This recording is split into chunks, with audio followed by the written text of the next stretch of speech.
Vamos lá, Caio, a base da minha pergunta é em João 20, verso 22. Quando Jesus soprou o Espírito Santo sobre os discípulos, o que era aquilo?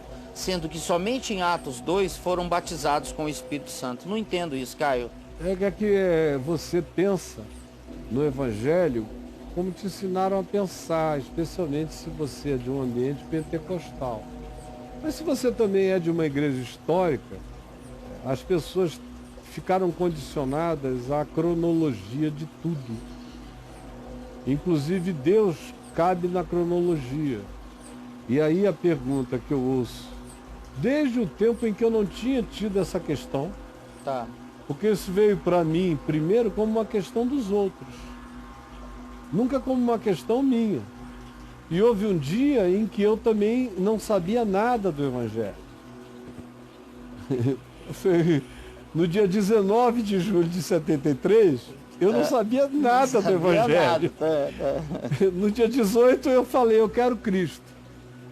No dia 19 eu já queria Cristo, eu me batizei até sozinho na floresta. Mas informação tipo zero. Era muito pouco, eu sabia de fatos, ocorrências, narrativas. Uhum. Eu sabia sobre a crucificação, mas eu não sabia o significado da cruz.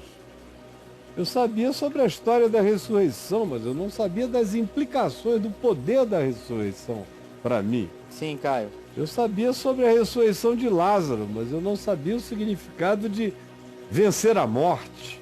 Sim. O que era isso? Eu não sabia nada. Nada. E li esse texto sem saber de nada. E nunca tive nenhum problema com esse texto. Quando eu li a primeira vez, sozinho, João, Jesus ressuscitado, entra no lugar onde estavam os discípulos com as portas e janelas fechadas e lhes disse, paz seja convosco. E tendo-lhes dito isto, soprou sobre eles o Espírito Santo e lhes disse, recebei o Espírito Santo.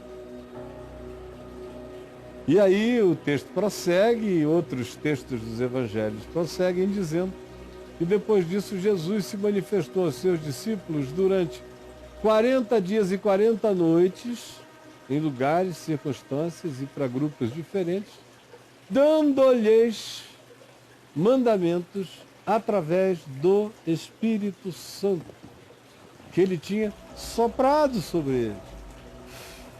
Recebei o Espírito Santo. E lhes deu mandamentos pelo Espírito Santo, que estava sobre eles. O Pentecoste é a manifestação histórico desse alegorismo, dessa marca, desse advento.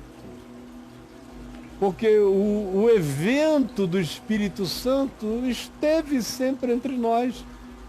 Sim, se diz de João Batista cheio do Espírito Santo, Elias cheio do Espírito Santo, tanta gente, Davi dizendo, não retires de mim o teu Santo Espírito, no Salmo 51. Agora, haveria aquele dia em que o Espírito se derramaria sobre toda a carne. Então não é que o Espírito Santo estivesse chegando, ele nunca não esteve, ele sempre esteve. Só que haveria uma universalização tão extraordinária que marcaria uma era, que seria um zeitgeist, seria um aeon definido por aquilo. Você, por assim dizer, você teve a manifestação, de certa forma, do Pai no Velho Testamento, mas as grandes maravilhas do Velho Testamento é quando você encontra o anjo do Senhor, que é o Cristo eterno manifesto na história antes da encarnação de Jesus, chamado de anjo do Senhor. Aí você tem a era do Filho, que a gente fala o dia inteiro sobre ela e os evangelhos narram. Claro. Aí você tem esse tempo que a gente vive do Espírito Santo, que é de Cristo em mim. De Cristo em de mim. Cristo em mim. O Deus que vive em nós. É, que está aí, o Deus que vive em nós, Espírito no meu livro. Santo, Deus que vive em nós. Então, os apóstolos tinham o Espírito e receberam o Espírito, como diz Paulo, ninguém consegue dizer Senhor Jesus se não for pelo Espírito Santo. Ninguém diz Jesus Cristo é o meu Senhor, ninguém diz Tu és o Cristo, Filho do Deus vivo, sem ser pelo Espírito Santo.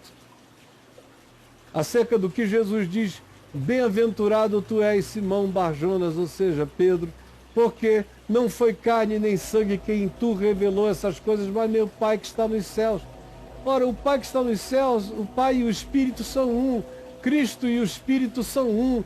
Eu e o Pai somos um. Deus é um. Vocês é que ficam fazendo essas tríades estanques, infantilizadas e infantilizantes. Ele soprou o Espírito. E eles compreenderam milhões de mandamentos que lhes foram dados e chegou o dia do Pentecostes, quando o Espírito se manifestou como um advento universal. E Pedro diz, cumprindo a profecia do profeta Joel, capítulo 2, verso 28, eis que derramarei naqueles dias do meu Espírito sobre toda a carne. O que faz diferenciação é que antes alguns recebiam essa iluminação. Agora, toda a carne. Toda a carne. Isso é muito mais extenso do que os crentes admitem, do que os cristãos admitem. Toda a carne significa toda a carne. Significa isso. É. Os caras ficavam loucos comigo no passado, não podiam dizer nada. Quando várias vezes eu disse que quem tinha revelado tudo que Einstein ficou sabendo foi o Espírito Santo. Eles ficavam loucos. Loucos. Olha só. Que toda a ciência, todo dom perfeito vem do alto. Todo dom é do Espírito e vem do alto. Como diz Tiago, descendo do Pai das luzes. Ou como diz o Salmo 104, que diz que Deus derrama o seu Espírito sobre toda a natureza e ela espoca em flamboyões, em flores, em cores. E assim ele renova a face da terra. É um derramar vegetal do Espírito, o Espírito da vida. É. Assim como tem o Espírito da relação pessoal comigo. Que Jesus disse que é o meu consolador, mas ele é o mesmo que faz abrir a flor. É o mesmo que mantém o universo inteiro em existência equidistante. É o mesmo que me consola o coração. É o mesmo que me exorta. É o mesmo que me edifica. É o mesmo que me admoesta. É o mesmo que me esperança. É o mesmo que me engravida de Deus. Então simplifica, acabem com cronologias, porque Deus não se submete a nenhuma cronologia. E essas religiões e teologias e escatologias que tentam colocar escalas cronológicas nos eventos de Deus não entenderam nada. Deus é livre o tempo todo. O que você encontra na Escritura são alguns adventos que acontecem para marcar a data para o homem, não para serem um impedimento divino, nem para serem um determinante de quando Deus começou a agir, e nem para serem tampouco um limitante que diga quando Deus se retirará do mundo. Como a mesma teologia que diz que o Espírito começou a agir no Pentecostes, diz que vai chegar um dia em que ele vai se retirar também do mundo e que ninguém mais vai poder crer em Deus. Eita, rapaz. É a mesma teologia que diz uma coisa, conclui desse outro modo. O que é isso? Então será tirado o Espírito daquele dia em diante, ninguém se salva no mundo. É ruim demais. É ruim, Caião. Demais.